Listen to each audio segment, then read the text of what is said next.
People a lot of times ask me, why is personal power so important? What is personal power? How do I get it? How should I not get it?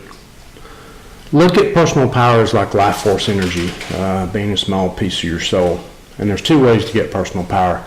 One is from people, places, and things outside of yourself. This kind of power and this kind of energy that you get it's lacking in, say, nutrition. So, pretend like it's food and you eat it. How do people get power outside of themselves? Well, the world mostly is run by a bunch of addicts. Some people are into drugs and alcohol. These are people at the bottom of the totem pole, so to speak. There are other people who practice power and control and manipulation over other people. This is another level, another way to get power. Say if I piss you off and I anger you, I use drama and conflict to get my energy and my power with other people.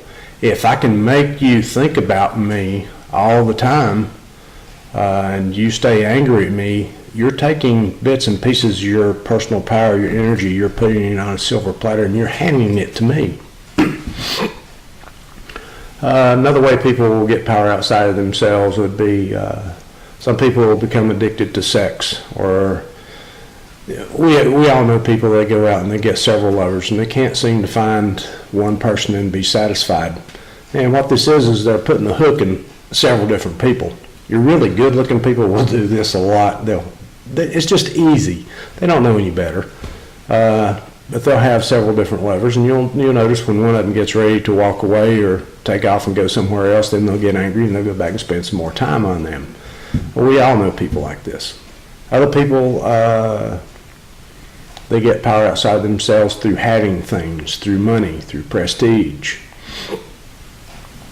Some people go into the political system for the wrong reasons.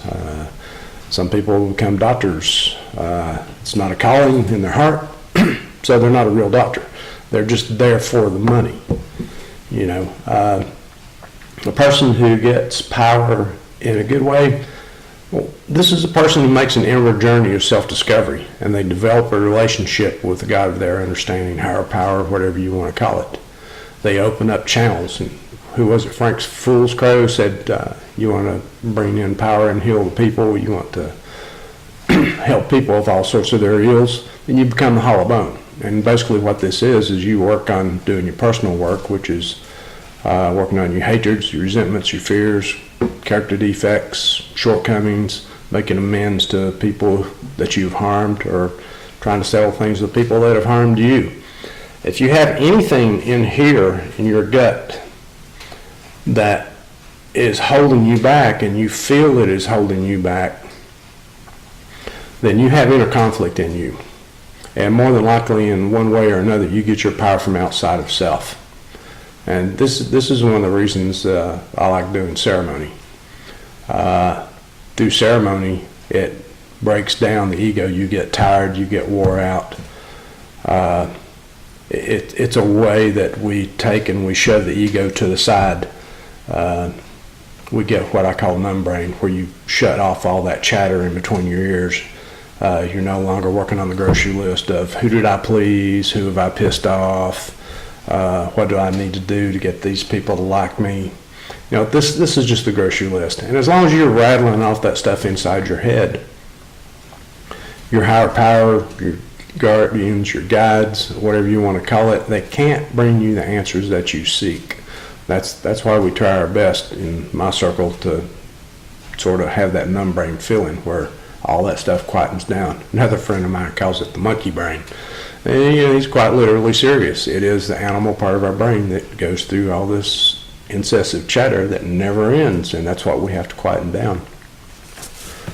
Now, once I've made this journey, once I've worked on myself and I've sort of taken a look at where I get my power, where I don't get my power, once I've cleared up some of this inner conflict and I start to develop conscious contact with something greater than myself, what is the use of all this? Why am I gathering this power? Your personal power, in a way, it helps to raise your overall body vibration. And where I talked about in one of the earlier videos about using the plant medicines or certain drugs, You go out and you tap into what the mystics call the knowing, and you get this knowledge. Well, your personal power is what's required to access this knowledge. It's also required to comprehend this knowledge at ever higher and increasing levels.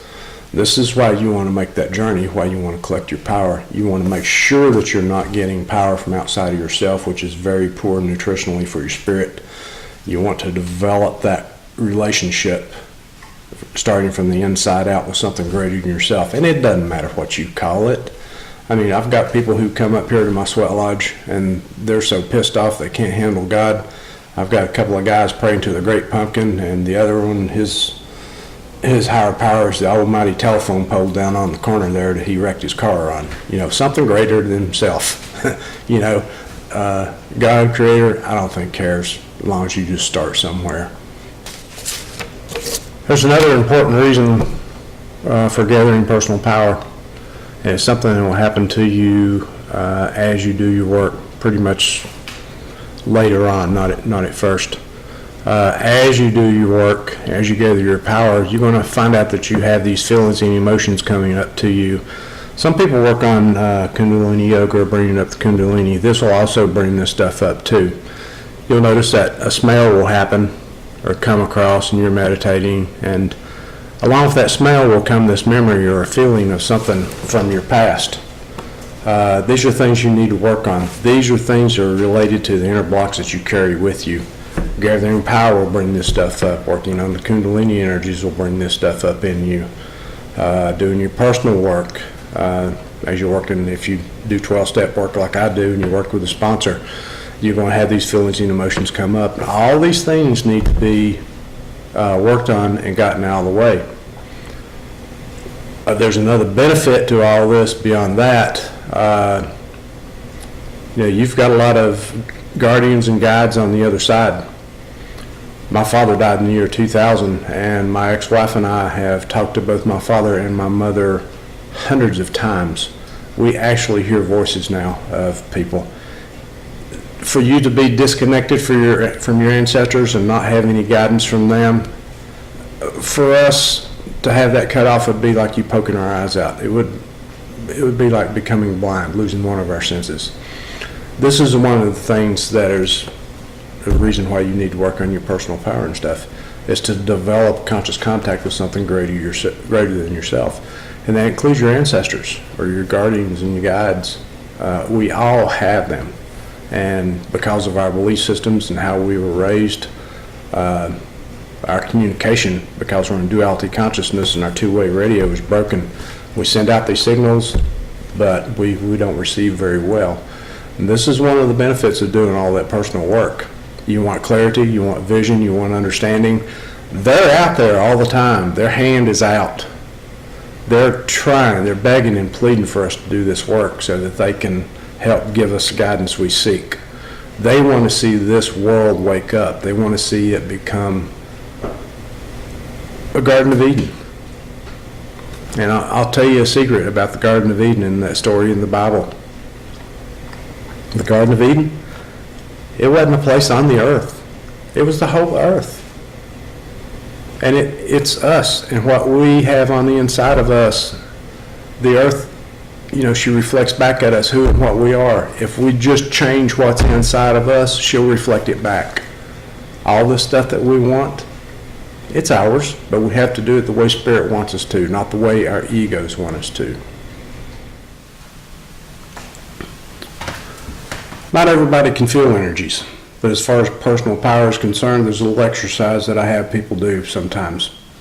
And what I have them do is I have them go outside and I take some tobacco, and really doesn't matter what kind, as long as it's as pure form as you can find.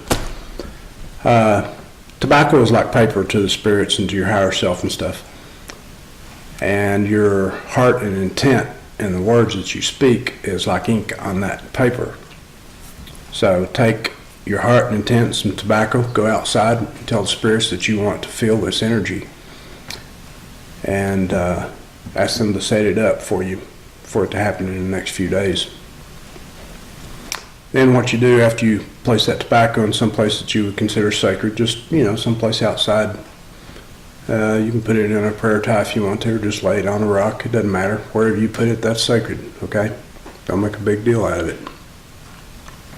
But what you're going to do then is you're going to get some money together, or if you're a tradesperson, get your tools together and take them with you. You're going to find somebody out there that is in need of something very much. And what you should do is go help them. But help them without any strings attached. Don't expect anything for your help. If it's giving them money, that's fine. It could be somebody there's some trees down, they need to get by. You've got a chainsaw, you could help them get down the road. It could be a mother at Christmas time. She has no Christmas toys for her kids. It could be just about anything that could help another human being. It really does not matter. The important part is that you take nothing for it. You don't even tell them your name. If they ask you what they can do, just tell them, well, pass it on to 2 other people in the future, when you're better off. And remember what I did today. That's fine. But walk across the street, and if you're feeling energies at all, in any way, shape, or form, before you can get to the other side of the street, you'll feel the shiver of energy hit you. And what that is they're replacing your life force energy that you gave another human being. And sometimes they'll replace it many times fold. So try that little experiment and go on out in the world and have some fun.